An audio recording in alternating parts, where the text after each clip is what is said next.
On les retrouve, nos invités, avec ce débat passionnant sur Patrice Lumumba, l'ancien Premier ministre de la République démocratique du Congo. Firmin, vous terminez très vite. Oui, je termine très vite. Moi, ce que je voudrais dire, pour conclure, simplement, c'est-à-dire quand vous êtes sur un terrain de lutte, il faut étudier tous les aspects. C'est-à-dire, arriver à un moment donné, vous pouvez être tellement dur, mais arriver à un moment donné, face à certaines circonstances, il faut apprendre à être diplomatique. Patrice Talon, je suis Patrice Talon. Patrice Lumumba, Patrice Lumumba, bien sûr, c'était un combattant, c'était un guerrier. Il voulait de la paix, le développement, la cohésion sociale et tout ce qu'on pouvait citer pour son pays. C'est noble. Mais est-ce qu'il avait la politique?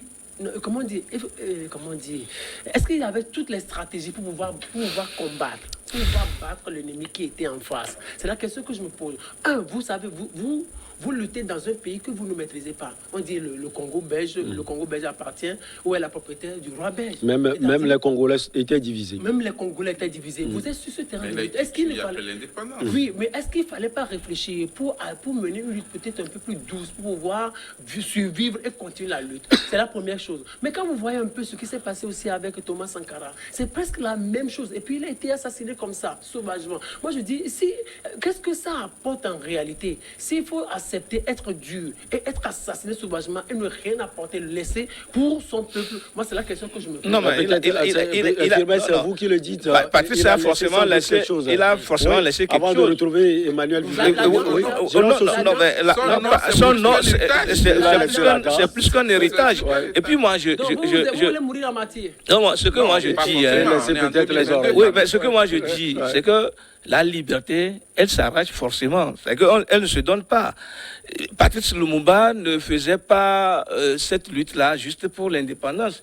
Il voulait la liberté de son peuple, de la République démocratique du Congo. Et donc, pour cela... à l'époque, c'est comme ça. Et puis ceux-là...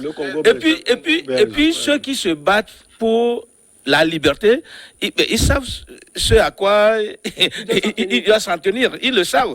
C'est comme au Togo, tous ceux qui se battent pour l'alternance au sommet, l'alternance politique au sommet de l'État doivent savoir que celui qui est en fait au pouvoir actuellement ne va pas les appeler pour leur remettre le pouvoir sur un plateau d'or. Le pouvoir, non, jamais. Et donc, ça doit être une véritable lutte. Mais sauf que la lutte, souvent, n'a pas été une lutte assez simple. Et donc, si mon frère Firmin disait que on lutte pour être martyr, je ne suis pas d'accord avec lui. Et puis, Patrice Lumumba ne faisait pas tout ça là pour sa famille Lumumba. Il faisait ça pour tout un peuple, pour toute une nation. Et donc, aujourd'hui, son nom, véritablement, c'est un symbole. Il parlait des rapports de force. Quoi. Non, mais c'est que celui-là qui combat, quelqu'un, qui lutte, qui, pour arracher sa liberté, il doit s'en tenir, doit savoir qu'il y a quelque chose forcément qui l'attend. Soit tu meurs, soit tu réussis à ton combat. C'est l'une ou l'autre. C'est comme ça. Donc, si on dit que bon, on veut mourir, on veut être martyr parce qu'on ne va rien laisser pour sa famille. Non. Aujourd'hui, si c'est seulement la famille, si cela ne tenait qu'à la famille, peut-être la dent là devait arriver en RDC depuis. Ouais. C'est parce que Patrice Lumumba est devenu un État, comment appelle-t-on, un homme d'État, un symbole, une lumière, que ces restes à rapatrier deviennent quand même des problèmes pour tout le continent. C'est en réalité ça. Emmanuel Vivien Thomy, oui, moi, on va sortir de ce sujet. Firmin disait quelque chose qu'il ne pensait pas réellement, parce que le connaissant sa conviction, ce n'est pas ce qu'il pense qu'il dit. Et la réalité, c'est que si on me pose la question, est-ce que je veux mourir en martyr, je vais dire non. Nous sommes en 2022. Les choses ont changé. Nous sommes à l'ère de WhatsApp. Au moment de Lumumba, il n'y avait pas WhatsApp. Ouais. Maintenant, est-ce que je peux mourir pour mon pays? Oui, je le ferai. Bien sûr, bien sûr. Si je peux mourir pour mon pays, je le fais. Je ne vais pas être égoïste pour dire à ma famille, à mes enfants, donc il faudrait que... Non. Donc c'est ce que les hommes d'État ont fait. Maintenant, est-ce que tous ceux qui ont été martyrs de l'histoire ou de la lutte savaient qu'on allait les tuer? Oui. La majorité. Et ils doivent le savoir, forcément. Si on prend Patrice Lumumba, il était averti. Il savait que... Lui-même savait. On le cherchait, on Ouais. allait... Martin Luther King. Martin Luther King, si on prend le Togo, Sylvanus Olympio a été averti. Bien sûr. Thomas Sankara a été Sankara même. averti. Lui-même l'a dit. Maintenant, le problème, c'est que si tu es un homme populaire, un homme du peuple, quelles que soient toutes les informations, tous les renseignements qu'on te donnait, tu as plus confiance au peuple en disant, mais qui dans le peuple, comme le disait Sylvanus Olympio, qui dans ce peuple togolais-là peut oser me tuer? Quand le président Houphouët-Boigny lui dit, mais tu es sous une menace, il y a un coup d'État qui est en préparation, il a des informations, mais il se disait, mais quel concitoyen peut venir me tuer? C'était la même chose avec Lumumba. C'était jusqu'à ce qu'il a vu effectivement ses concitoyens le recevoir, hein, quelque part. On n'en parle plus trop. Mais aujourd'hui, ce qu'il faut reconnaître, c'est que... Non, ce n'est pas de la naïveté. Dans le temps, il ne pouvait qu'agir comme ça. Parce que contre l'impérialisme européen, il fallait pas baisser les bras. Il fallait être fort, il fallait être un combattant. Et aujourd'hui, comme le disent nos textes, ils sont morts pour que vive la patrie. Et la patrie leur sera reconnaissante pour toujours. Si vous prenez le nom le fils de Lumumba, aujourd'hui, il va jouir de quoi? De l'héritage du nom de son père. Et donc, rien que ça, c'est vraiment un atout. Mais en 2022, pour être stratégique, on ne va plus dire si tu es un bon combattant, il faut que tu meurs. Non, un bon combattant doit pouvoir voir la fin de la lutte et effectivement, et si possible, apporter ou continuer par apporter effectivement... Sylvain ne doit pas quand même perdre de vue du cas de Tawi Amorin du Togo. Non, c'est la meilleure conclusion à laquelle je voudrais qu'on parvienne en réalité. Pour éviter ça, parce qu'il le savait. C'est la meilleure conclusion à laquelle je voudrais pouvait éviter la mort. Voilà, c'est la meilleure conclusion à laquelle je voudrais qu'on parvienne. C'est-à-dire aujourd'hui, il faut savoir que le monde a évolué, qu'on ne peut plus se comporter comme en 1960. Et je voudrais que les Goïtas s'en inspirent. Alors, on va parler d'un ancien président également. Les rapports de force ne sont pas à leur faveur. L'ancien président togolais qui a été assassiné, Sylvanus Olympio, déjà réhabilité. On vous retrouve Emmanuel Vivien Toby. Et selon vos recherches, est-ce que l'ancien président togolais, Sylvanus Olympio, va être réhabilité? Merci beaucoup. Vous savez, les grands hommes comme Sylvanus Olympio et les autres qui ont été malheureusement assassinés parce que c'était des icônes. Vous savez, sur la terre, certains spiritualistes vont vous dire qu'il n'y a que des périodes où vous connaissez la naissance de ces grands hommes-là, qui ont des missions, et des fois qui ne durent pas sur la terre, malheureusement, et qui sont souvent aussi, excusez-moi, c'est mon grand-père, Sylvanus Olympio, mais qui sont souvent têtus, parce que ils sont très déterminés, tellement engagés que des fois, ils oublient que leur vie aussi importait. Donc, ce qui s'est passé avec le président Sylvanus Olympio, quand même, on essaie de fermer la page de l'histoire. L'histoire est têtue aussi. Et on ne peut jamais changer l'histoire. Et c'est très difficile de fermer cette histoire, parce que c'est aussi l'histoire du Togo. Sylvanus Olympio, premier président du Togo indépendant, assassiné. Aujourd'hui, est-ce qu'il a été réhabilité? Non. On peut dire on est en voie de le réhabiliter. Parce que déjà, l'exposition qu'il y a eu, il y a de cela quelques années, juste avant le coronavirus, sur sa visite aux États-Unis et sa rencontre avec, comment on appelle, le président Kennedy, qui a été aussi assassiné quelques mois. Dans la même année, les deux présidents ont été assassinés. Et beaucoup ont écrit sur ça, on ne comprend pas trop. Il a rendu la visite au président Kennedy. Il est mort aussi quelques mois après. Et le président Kennedy aussi est mort quelques mois après. Donc, il y a eu cet hommage de la nation togolaise. Parce que vous vous rappelez sans doute, c'était le 2 février, le président Fornia Singbe, tous les présidents d'institutions, le chef de file de l'opposition actuelle, J.Christ Sylvanus Olympio, et aussi la famille Olympio, et les citoyens ont rendu pendant des semaines les hommages mérités au président Sylvanus Olympio.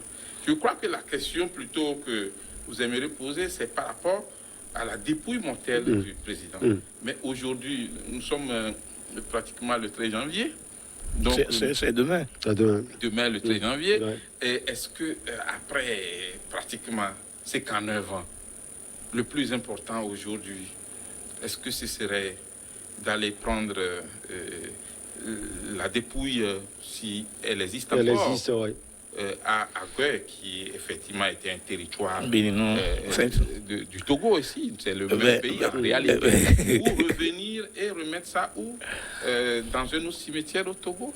Est-ce que, pour paraphraser le président de l'UFC Jicris Olympio, est-ce qu'on ne peut pas faire mieux que ça? Mieux que ça, parce que quand vous prenez aujourd'hui les rues du Togo, il y a une rue qui a été baptisée rue Sylvanus Olympio au niveau du Grand Marché. Mais quelle est la portée de cette rue?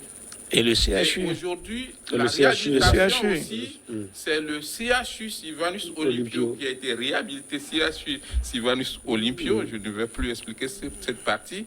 Ça aussi, Bon, c'est CHU un bon Tocoin, point. réhabilité CHU. Oui, CHU Sylvanus Olympio, appelé CHU Tocoin, Dans le réhabilité CHU Sylvanus Olympio. Les anciens comprennent.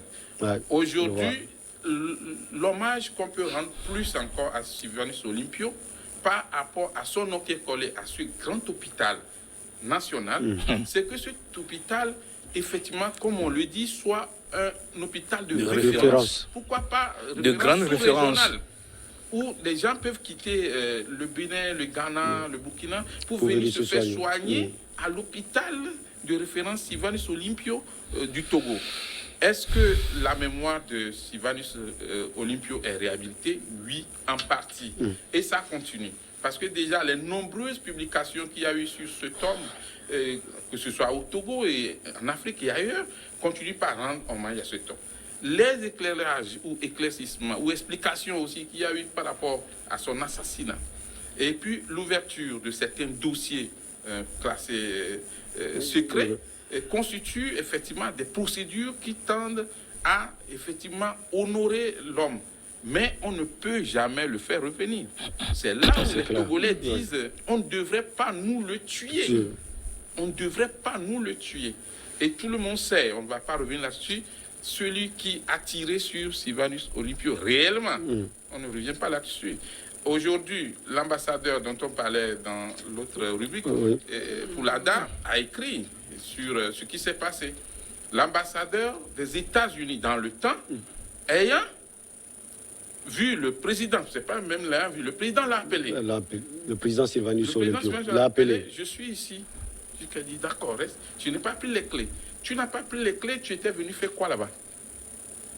Tu es venu au bureau et tu n'as pas les clés. Il faut que tu retournes prendre les clés. Tu étais venu faire quoi? Tu es le gardien? Ça ne s'explique pas. Et ensuite, on retourne. Et au lieu de prendre la clé pour venir sauver le président du pays, parce qu'il suffisait juste que le président rentre dans l'ambassade réellement d'Amérique et on ne pouvait pas le toucher. Voilà. Il prend le téléphone, selon ce qu'il a raconté au fils de Sylvanus Olympio, Jicris Olympio. Il prend le téléphone, il appelle l'ambassadeur de France dans le temps. Or, on avait un certain maîtrier qui était un militaire français revenu du Cameroun, qui n'a pas une bonne, comment on dit ça, pas bonne moralité, ce serait l'insulter directement, mais qui n'était pas bien vu parce qu'il a été pratiquement chassé du Cameroun par le nouveau pouvoir camerounais, mais qui atterrit au Togo et qui assure un peu une partie du service de sécurité du président et du gouvernement. Et donc, après l'appel de l'ambassadeur américain à l'ambassadeur français, beaucoup de choses se sont passées. Et après, on a entendu les coups de feu et le président était mort. Et le président est mort. Quelle a été la réaction des Togolais? Ça aussi, c'est une question. Ça fait mal. Ça fait mal si vous fouillez trop dans cette histoire. Le corps du président qui gisait là, par terre. Dans le sang. Dans le sang. Et quelle a été la réaction des Togolais, des citoyens togolais? Ceux pour qui il s'est battu, ceux pour qui il a perdu les privilèges d'enlever tout ça là, et tout ce qu'il pouvait avoir comme avantage et tout ce qu'on lui a proposé. Et pire que tout, ce ne sont pas seulement les balles qui ont atteint le corps, mais le corps a été traumatisé. Je n'en parle plus trop. Et aujourd'hui, pourquoi on a entendu tellement avant de commencer par petit à petit réhabiliter la mémoire de cet homme? Ça énerve.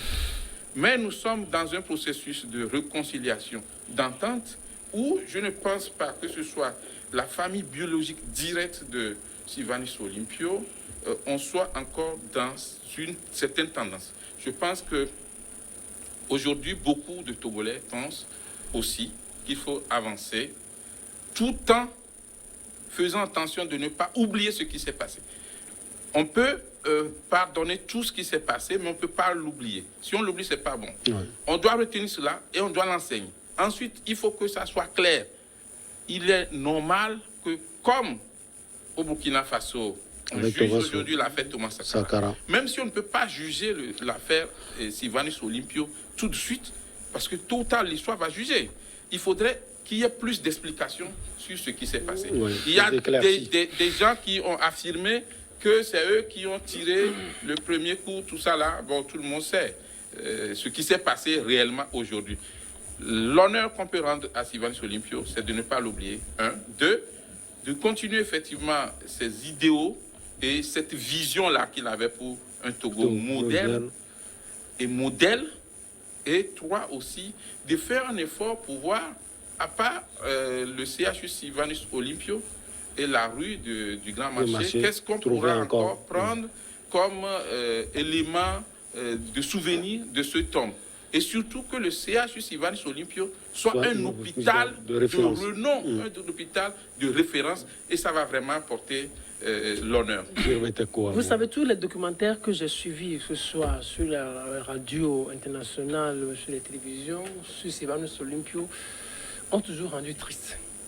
Quand vous suivez, quand on parle de Sylvanus Olympio, vous dites que le Togo a vraiment perdu.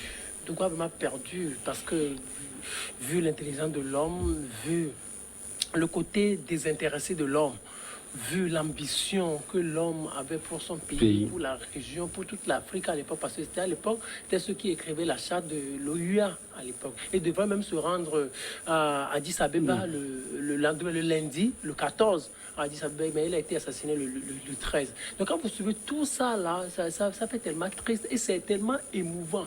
On se demande comment il a pu être tué, qu'est-ce qui a fait qu'il a été tué. Peut-être il était tué, il était trop sûr. C'est ça, c'est ce que moi je reproche. Je reproche toujours à ces premiers dirigeants, ils étaient tellement sûrs d'eux-mêmes et ils ignoraient un peu, comme je le dis toujours, les failles. Non, pas les failles, mais le côté diplomatique du monde. Le contexte diplomatique, il fallait tenir compte de tout ça.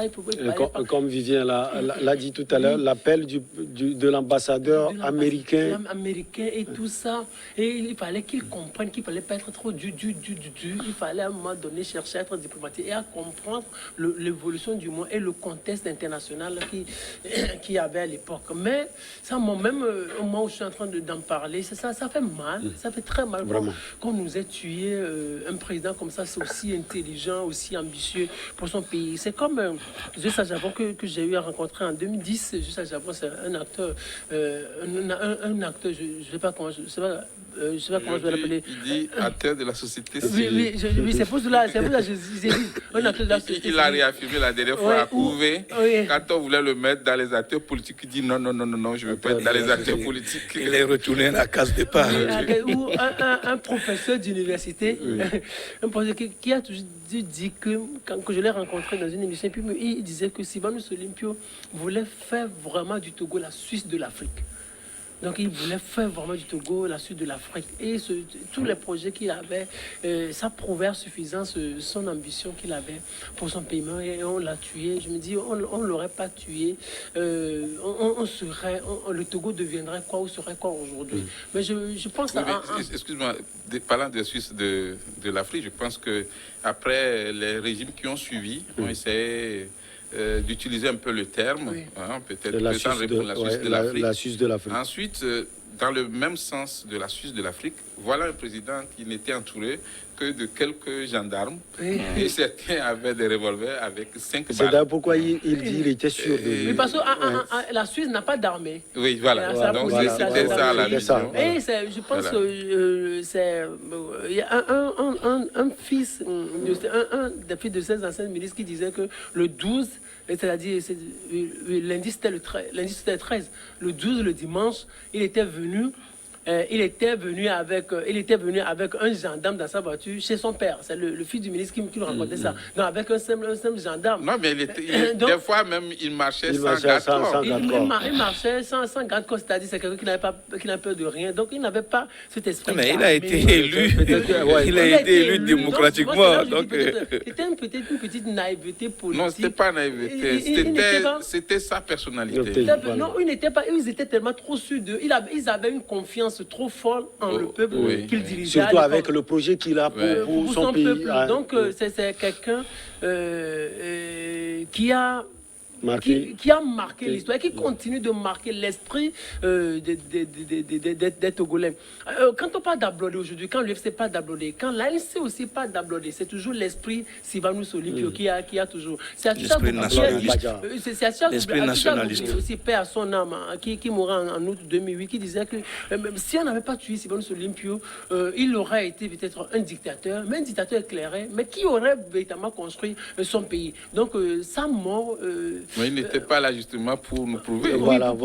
Après l'indépendance, ils n'ont fait que 2 ans et demi de pouvoir. 2 ans et demi. L'indépendance, c'était le 27 avril et il est mort le 13 janvier. Moi, quand on parle de la quand Viviane Tomi parlait de la réhabilitation, la meilleure réhabilitation que moi j'aurais voulu qu'on fasse, ou que je souhaiterais qu'on fasse à Sylvanus Olympio, c'est le 27 avril, que ça soit véritablement une fête nationale qui rassemble tout le monde. Oui. Ce serait la meilleure réhabilitation. Et on saura que cette fête-là, c'est grâce à Sylvanus Olympio et tous les acteurs sont autour. Et autour du président de la République, c'est le président de la République qui va être là devant, qu'autour de lui, qui est tous les acteurs sans exclusif. Mais il faut dire qu'il y a un effort qui a été fait parce qu'entre-temps, le 27 avril a été banni des fêtes nationales. Bon, maintenant, le 27 avril est revenu. L'hymne national, Terre de nos aïeux, qui a été chanté le jour de la proclamation de l'indépendance, est revenu. Ce n'était pas le cas. Et depuis 2006, le président Faure Gnassingbé fait un effort pour que le 27 avril soit une fête qui rassemble presque tous les acteurs. Et le 13 janvier n'est plus fêté, mais on se souvient juste, parce que pour l'occasion, je crois que l'UFC va organiser une messe. De recueillement demain à 5h à Hanukopé, je pense, à l'église d'Hanukopé. Donc, maintenant, le 13 janvier, on fait plutôt une messe pour prier. On se souvient plutôt de la personne. Alors que vous vous rappelez qu'avant, le 13 janvier était férié et c'était une grande fête. Donc, il y a eu quand même des progrès en ce sens. Le 27 avril aussi, en 2006, il y avait eu un engouement, mais peut-être que par la suite, ça a diminué. C'était le 13 janvier qui était appelé fête de la libération nationale. Pas fête nationale, mais fête de la libération nationale. Donc c'est une des rébellions. Et puis l'autre chose aussi, avant de donner la parole, on va donner la parole à l'autre chose aussi, c'est que l'histoire nous apprend qu'il avait tellement de projets ambitieux. Où sont ces écrits-là? Ça y est. Donc ces écrits-là, ces écrits-là... Le président de l'UFC. Non, ces écrits existent. Chez les ayants droit et puis aussi dans les bibliothèques.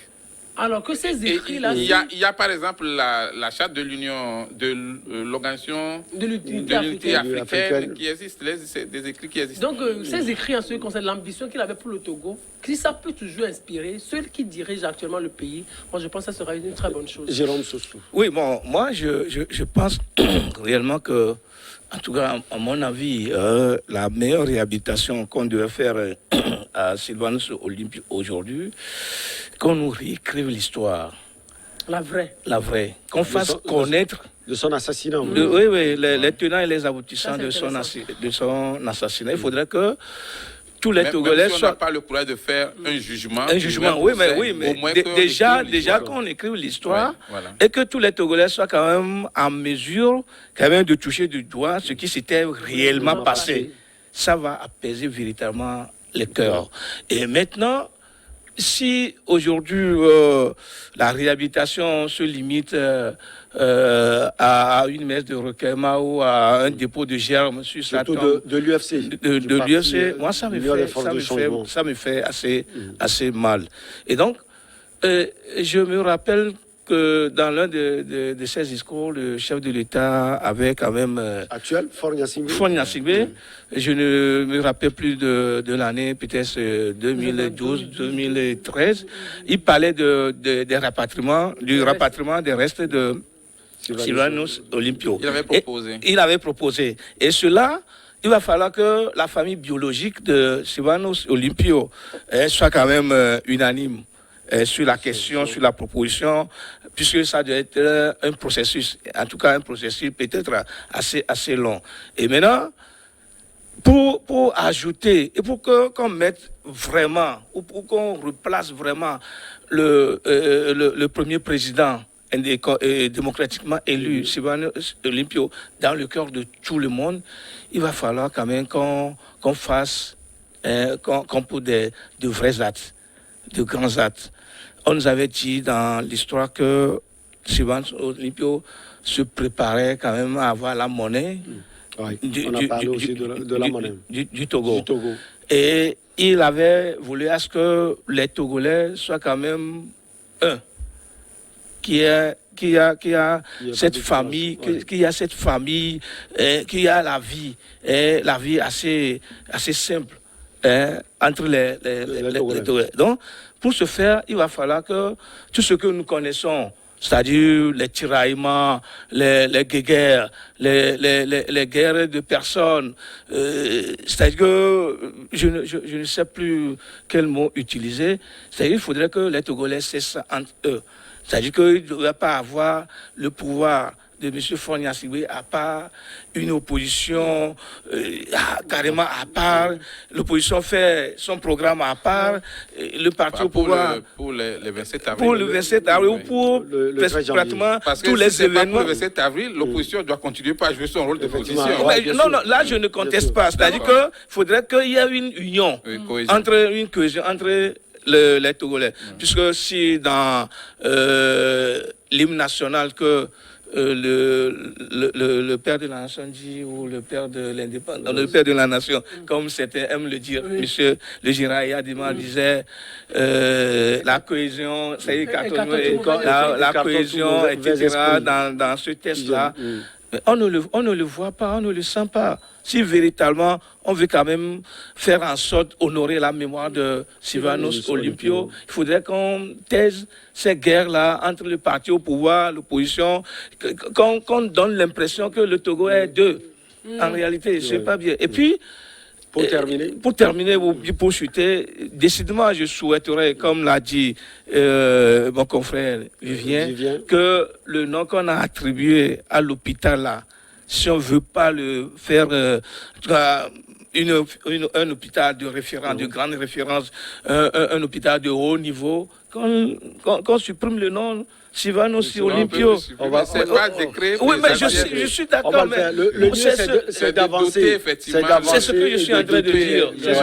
Si on ne veut pas faire de cet hôpital-là un hôpital de référence, un hôpital de... Les efforts sont faits pour pouvoir...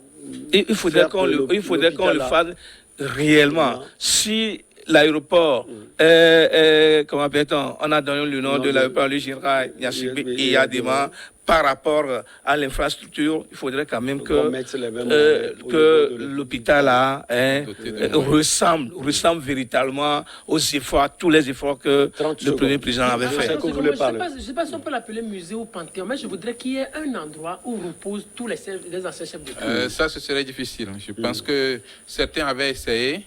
Déjà en 2006. Est-ce qu'on reconnaît même tous les chefs d'anciens chefs? Ça n'a pas marché.